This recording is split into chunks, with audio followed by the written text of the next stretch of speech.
chers internautes de IGFM, nous avons le plaisir de recevoir aujourd'hui pour votre émission 13 minutes pour convaincre, Monsieur secrétaire public du conseil départemental de Podor, par ailleurs coordonnateur national de la COJER. Bonjour M. Diaby. Bonjour M. Fall.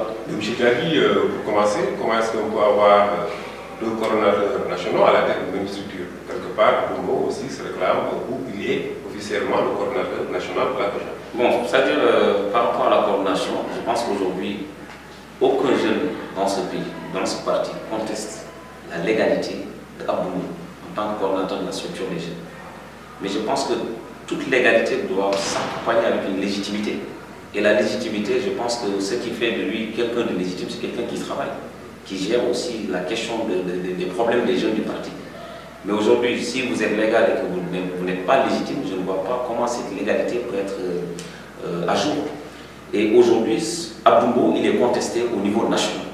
Je pense qu'il n'y a aucun jeune dans ce parti-là qui est content de sa gestion. Ce sont les jeunes qui contestent. C'est les jeunes, c'est toute la jeunesse nationale qui conteste sa légitimité. Aujourd'hui, j'ai porté ce combat personnellement. J'ai eu le courage de porter ce combat-là parce qu'il y avait des gens qui ont essayé, qui aujourd'hui sont avec lui, qui ont essayé de le déboulonner, mais ils n'ont pas réussi. Aujourd'hui, nous avons réussi à le déboulonner, à l'enlever à la tête de la structure. Certes, il a la confiance du président, ça je ne sais pas, parce que je pense que si nous revenons par rapport au contexte électoral, je ne pensais même pas le revoir être conduit au niveau de l'Assemblée nationale. Parce que le président aujourd'hui, nous suivons la ligne de conduite du président. Tous ceux qui ont perdu les élections vont être sanctionnés. Je pense qu'aujourd'hui, nous, en tant que jeunesse de ce parti, nous sommes là pour aider le président dans sa ligne directrice.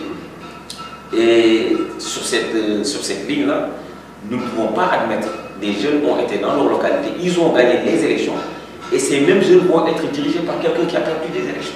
C'est inadmissible. Je pense que la politique, c'est un rapport de force, c'est la masse. Oui, mais les élections, les résultats des élections, c'est bien après. Ouais. Mais vous, votre problème avec Abdoumou, ça date de très longtemps. Non, de toute façon, au fond, comme je vous l'avais dit à l'entame de mes propos, il y a une gestion solitaire de la structure. Il est le trésorier, il est le secrétaire général, il est le coordonnateur, il est tout. Donc, en quelque sorte, il n'y a pas une administration interne au sein de la structure. Et ça ne peut pas fonctionner ainsi. Il y a une nouvelle génération qui est là, qui aujourd'hui ne connaissent même pas qui est. Si vous dites qu'il est légal, pas légitime, ça veut dire que cette structure que vous avez mise en place normalement devait avoir des organes qui fonctionnent. Aujourd'hui, au sein même de notre parti, pour vous dire réellement la situation, le président de la République, au mois de décembre, on avait fait le lancement de la vente des cartes pour que chacun de nous ait une place dans ce parti. Malheureusement, le 1er février, cela a été reporté. Donc, ça montre nettement que la structuration n'est plus à l'ordre du jour. À partir du moment que cette structuration n'est pas à l'ordre du jour, je pense qu'il va falloir que nous trouvions une organisation. Nous ne contestons pas le fait que le président a porté son choix sur lui, mais nous sommes dans un parti politique. Nous sommes une jeunesse qui s'est battue, nous sommes des jeunes responsables qui ont gagné des élections chez nous. Moi, ça fait 4 élections que je gagne à Médina Diagbé. Donc, je ne peux pas admettre que tu sois dans un parti politique et que tu n'as pas ton mot à dire. S'il y a des choses qui ne marchent pas, nous avons quand même le plein droit de faire face au parti et de dire les choses telles qu'elles sont. Parce qu'on parle de problème de 15 millions qui auraient été détournés par le gouvernement. Je pense que l'histoire de cet argent, si vous voyez aujourd'hui que nous sommes levés pour nous opposer à ça, parce que si les choses continuent, parce que tu ne peux pas recevoir les subventions des jeunes depuis presque plus de 6 mois, il nous a déclaré 15 millions, mais en vérité c'est 30 millions qu'il doit à la jeunesse. 6 mois de subventions depuis le mois d'octobre jusqu'au mois de mars, qu'il a déclaré qu'il a commencé à recevoir des subventions. Mais ces subventions-là aujourd'hui, avant même de faire des dépenses, avant même de dire j'ai prêté 250 000 à ma femme ou à tel, mais c'est grave. C'est grave pour un père. Il a prêté 250 000 à sa femme. L'argent sa femme, elle fait partie de la COJER. Mais je ne sais, sa femme n'est pas de la COJER. Sa femme n'est pas de la COJER. Elle n'a même pas le droit de prêter de l'argent de la jeunesse. Même à quelqu'un d'autre du parti, à plus forte raison quelqu'un de sa famille. Je pense qu'aujourd'hui, il devait avoir quand même une gestion collégiale des affaires de la jeunesse. Et impliquer aussi les jeunes des régions. D'ailleurs, même aujourd'hui, là où je vous parle, les jeunes des régions sont trop frustrés parce que la COJER, tout ce qui se passe, ça se fait à Dakar. Moi, je suis des régions dans le département de Podor. Vous rencontrez quelqu'un, il ne sait pas si on dit le COJER ou la COJER. Mais ça c'est très grave. Donc voilà, ça montre nettement que le gars, il n'a rien fait. Aujourd'hui, il y a aussi l'histoire de l'université. L'université, voilà, deuxième point de notre entretien. Oui. Apparemment, la date prévue c'est le 24-26, mais apparemment, vous, votre tendance, vous êtes contre la tenue de... Aujourd'hui, je pense que la tendance nous légitime. Je ne parle même pas aujourd'hui de l'égalité. La tendance légitime. Non à la tenue de cette université. Dis non à la tenue de l'université privée. Certes, c'est un programme du parti. La simple et bonne raison que Abdoubo ne peut plus revenir vers cette jeunesse en 2012, le 24 décembre 2012, il a dit devant, le 23 décembre 2012, il a dit devant tout le monde qu'il allait quitter la structure, qu'il allait mettre en place une organisation pour que la structure continue. Tout ce qui a été retenu là-bas, rien n'a été fait. Par rapport, il avait promis qu'il allait faire une tournée nationale, il n'a rien fait. Il avait promis qu'il allait organiser la jeunesse, il n'a rien fait. Maintenant, nous, il ne faut pas qu'on nous prenne comme si on est dans ce parti politique. Oui, ce que je ne comprends pas, c'est une structure légale et organisée. Normalement, il devait y avoir soit une limite d'âge qui permettrait, ce n'est pas la personne qui utilise la structure, une fois atteinte par la limite d'âge, elle cède sa place à quelqu'un d'autre. Je pense que la dernière fois, bon, il y a même nos camarades, nos amis de l'opposition qui ont même signalé ça. Aujourd'hui, tous les gens avec qui il était au niveau du PDS, jusqu'à là, ces gens ont quitté les structures. Normalement, les structures des jeunes, c'est la seule personne à l'échelle nationale qui devait donner un exemple pour quitter la structure et mettre en place une organisation qui n'a pas voulu le faire. Et à chaque fois qu'on lui parle, il dit c'est le président, mais nous, rien ne nous prouve, c'est le président qui l'a dit. Et comme je vous l'ai dit tout de suite, si aujourd'hui on sanctionne certains dans le parti parce qu'ils n'ont pas gagné les élections, je pense que lui aussi, il devait être dans la même tranche. Et nous, nous n'accepterons plus jamais. Vous fusillez le fait qu'il a été reconnu. Moi, personnellement, qui vous parle, au troisième vice-président de l'Assemblée nationale. Je parle, non, je ne vais pas parler par rapport à sa gestion étatique. Ça, je mets ça de côté. Mais je parle par rapport aux élections. Je ne pensais pas quelqu'un qui mérite une promotion. Parce qu'il n'a rien fait de vraiment aujourd'hui de positif dans la gestion des affaires d'échec. Alors, vous l'accusez de détournement de 15 millions. Est-ce qu'officiellement, vous avez saisi le président de la République, qui se trouve être le président de votre parti, pour dire que M. Mbao est accusé de faire avec des preuves? Bon, comme vous le dites, 13 minutes pour convaincre, je ne suis pas là pour calomnier ou pour dénigrer. Je suis là pour que le président sache réellement ce que la jeunesse est en train de vivre. Est-ce que vous l'avez saisi officiellement? Nous l'avons saisi officiellement. Non, sa réaction, c'est qu'aujourd'hui, le président de la République, nous savons, c'est quelqu'un qui, aujourd'hui, toute la jeunesse, il souhaiterait qu'il y ait l'unité. Il n'est jamais dans une dynamique de mettre en mal qui que ce soit. Que ça soit Abdoubo, c'est quelqu'un que le président a beaucoup de respect pour le parcours qu'il avait à faire dans le parti. Mais il va arriver à un moment donné, il faut qu'il sache, il y a une nouvelle génération qui est là, qui est engagée. D'accord, mais le président, au niveau national, il prend la bonne gouvernance au niveau national.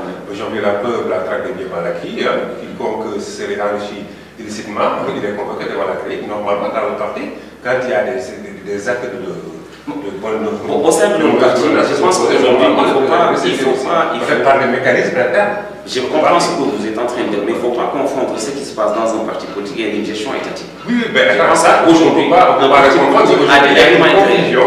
Nous avons des commissions de discipline. Le président de votre parti et le président de la République. Cela veut dire s'il prend une politique de bonne gouvernance nationale, normalement, il devait pouvoir appliquer ces Je ne vais pas appeler ça comme étant une confusion, même pas. Je vais dire plutôt qu'il y a des gens qui sont là, qui nous créent de l'ombre entre nous et le président de la République, entre la jeunesse et le président de la République. Je pense que c'est ça qui pose problème. Et nous avons décidé d'enlever toute forme de barrière. Nous avons envie d'avoir un contact direct avec le président pour lui dire les réalités. Ce qui se passe à Kédougou, j'ai fait une tournée dernièrement pour accompagner le ministre de la Jeunesse dans les régions. Mais nous avons vu nettement le degré, le manque d'implication des jeunes au sein de ce parti. Ils ne connaissent même pas ce qu'il y a debout. Et c'est grave, c'est catastrophique. On ne peut pas faire toute la Casamance, faire la région de Tamba, faire la région de Kédougou. Et même ces jeunes-là sont là, ils ne savent même pas ce qui se passe dans la structure des jeunes. Au même moment où le président est en train de faire tout pour que ça fonctionne. Mais eux, ils ne servent pas de relais. Aujourd'hui, il faut qu'on change. Il faut que ça change. Nous allons vers 2017. L'idée aujourd'hui, c'est de faire appel à l'unité. L'unité de toute la jeunesse confondue, pour aider le président à réaliser ces gros chantiers qu'il a entamés, qui est le plan Sénégal émergent. Aujourd'hui, je pense que la plateforme Diamniadio, le jour où ça va se réaliser, et Inch'Allah, ça va se faire, le Sénégal saura qui est le président Macky Sall. Donc voilà vraiment nous, notre dynamique. Nous avons qu'un seul patron aujourd'hui, c'est le président Macky. Nous, jeunesse républicaine, nous avons compris la légitimité dans ce parti vaut mieux qu'une certaine légalité. C'est ça notre position. Ouais. Donc aujourd'hui, pour la tenue de cette université, vous allez vous y opposer.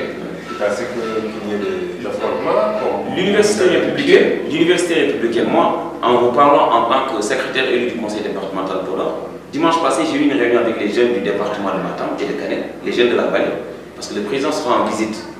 Le président sera en visite dans la vallée du fleuve Sénégal. On ne peut pas admettre la même date du 26-27. Le président sera dans la vallée du fleuve. Et il y a une partie de la jeunesse qui sera à Bodjen.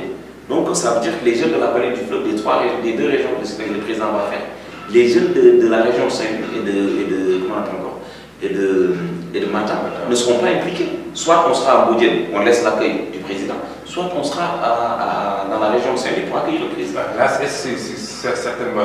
Donc il y a un problème de calendrier. Non, déjà, bien avant ça, c'est autre chose. Ça, c'est autre chose. L'antécédent d'abord, c'est que Abdoubo ne peut plus parler au nom de la jeunesse. Voilà la vraie version. En dehors de ça, nous, en tant que jeunes de la vallée du fleuve, nous faisons appel à toute la jeunesse. Que la date du 26-25, du 26 au 30, nous faisons appel à toute la jeunesse d'accompagner le président, de Dagana jusqu'à Matam. Okay. Vous menez ce combat, votre ambition, c'est de devenir le coordinateur national légitime et légal. Je pense que les ambitions, on ne peut pas les décliner aujourd'hui. Moi, personnellement, je suis animé de bonne foi. Je ne suis pas là pour être le coordinateur national de la projet, mais plutôt pour gérer une intérim. Et le jour où le monsieur quittera, nous allons mettre en place une organisation. Et la personne qu'il faut mettre à la tête de cette structure, ça c'est le président. Soit il va désigner quelqu'un, soit ça va se faire par un processus électoral. Oui, mais comme ça se fait pas. C'est comme votre structure, c'est une structure indépendante. Oui. Mais c'est les jeunes entre eux qui devaient pouvoir choisir quelqu'un. Non, je vous ai dit en fait que actuellement, d'ici 2017, nous ne sommes pas encore dans une dynamique de structuration du parti. Tout ça, ça revient au président de la République. Aujourd'hui, nous sommes plutôt dans l'organisation. Nous gérons l'intérim, c'est-à-dire le camp de la légitimité gère l'intérim en attendant que le président prenne une décision. Nous n'allons jamais piétiner ce que le président va décider de la gestion de la structure des jeunes. Voilà vraiment nous, notre position. Donc, voilà. Merci, monsieur. Merci bien, monsieur. C'était votre question. 13 minutes pour convaincre. Rendez-vous la semaine prochaine. Merci, à très bien.